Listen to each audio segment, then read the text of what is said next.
right, hello students, this is Miss Dalton, and this video is going to be on finding all real zeros of a polynomial. So a polynomial of degree n has at most n zeros. So when we look at this example, we have x to the 7th minus 5x to the 6th plus x to the 3rd minus 2x plus 1 equals 0. Remember, the degree is always going to be your largest exponent. The largest exponent in this polynomial is 7. So therefore, this polynomial equation has at most 7 zeros. So let's look and see how this is going to work. So when you're determining all of the real zeros of a polynomial, so what I mean by real is I'm talking about our real number zeros. The first thing you're going to do is you're going to plug in the equation into y equals, and you're going to hit second graph. Second graph is going to take you to the table for that polynomial. You're going to write down all of the zeros. Now, remember, the zeros are when y is equal to 0. So it is the x values when y is equal to 0. So you're going to look at the table, you're going to find where y is 0, and write down those x values. Then you're going to use synthetic division to prove any zeros taken from the table, remainder should be 0. Now let's kind of correlate this to when we find all of our factors of an integer. So let's look at 105. If I find all my factors of 105, I'm going to divide it by something that I know that goes into it, 5. 5 goes into 105 21 times. So think of it like when we made our prime factorization chart, 5 times 21, and then we would break down 21, 7 times 3, and those are all prime numbers, and so these are all of our factors. So our factors of 105 are 5, 7, and 3. We're going to use a similar method when we're looking at polynomials. Once you get down to the remaining factor, you're going to look at it. You're going to set it equal to 0 and solve for x if it's linear. So if it's linear, just set it equal to 0 and solve for x. If it is a quadratic, remember, to solve a quadratic, you can factor and solve. You could use the quadratic formula, or you can solve by square root if that x term is missing. So let's look at a few examples.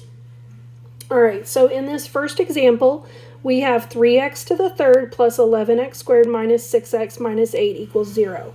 We're determining the real zeros. So the first thing we're going to do is we're going to take our calculator.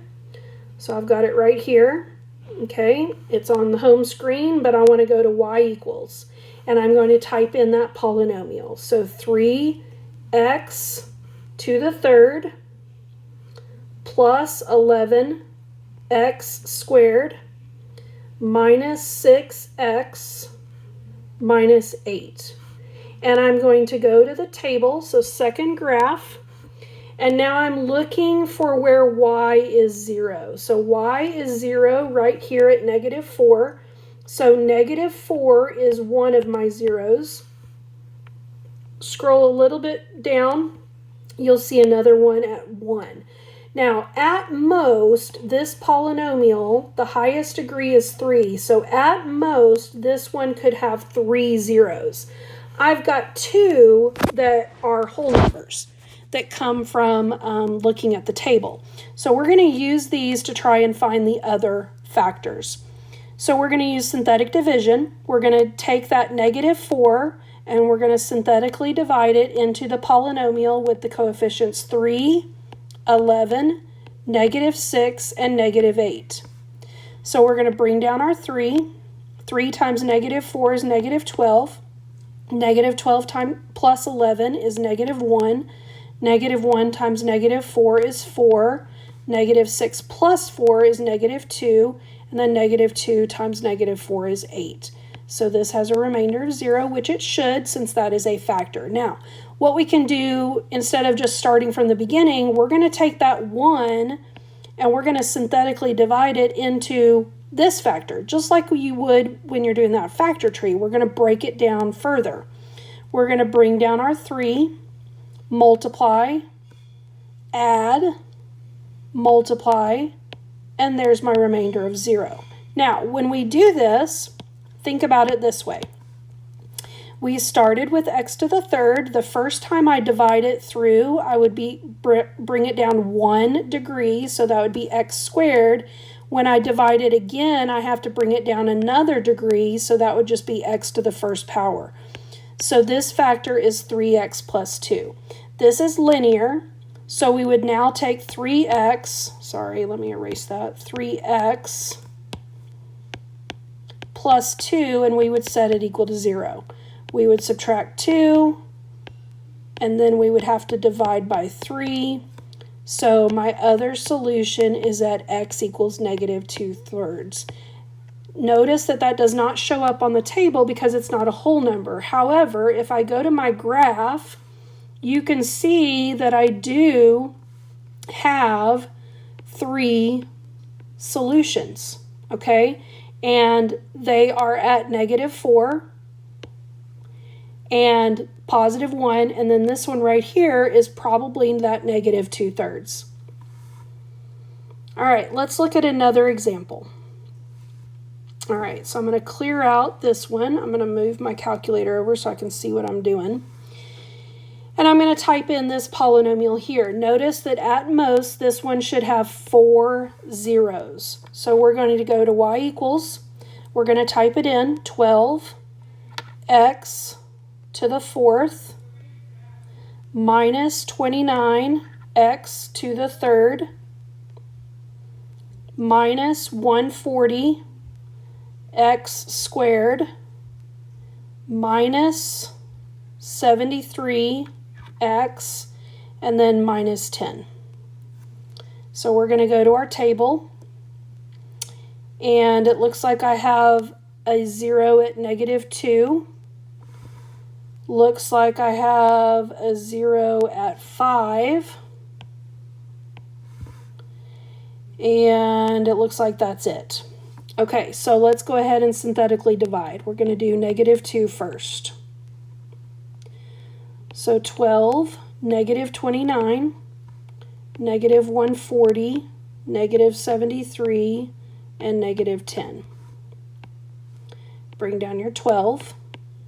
That gives you -24, which gives you a -53. Multiply that would give you 106, which would give you a -34. This would give you a +68, which would be a -5, and that would be 10. So we do have a remainder of 0. Now let's divide by the next one, which is 5. Bring down your 12. 5 times 12 is 60.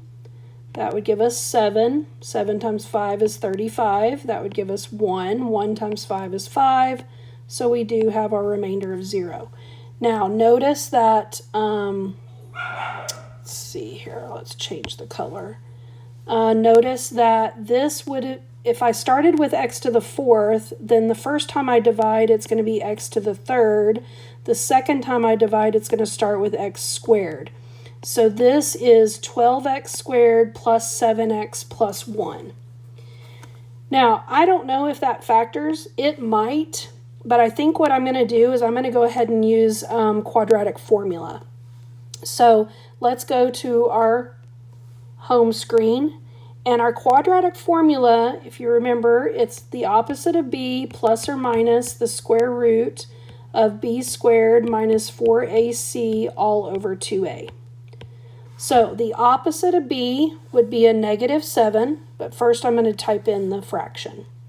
So opposite of b would be -7. Now then I would do plus or minus. Now I'm going to do the plus first, and then I'll come back and I'll highlight it and do the minus. So plus square root, then I would do b squared, so that would be 7 squared, minus 4, then times my a, which is 12, then times my c, which is 1. All over 2 times your a value, which is 12, and hit enter. Okay, so that means that my x value is equal to a -0.25. Now that would be a -1/4.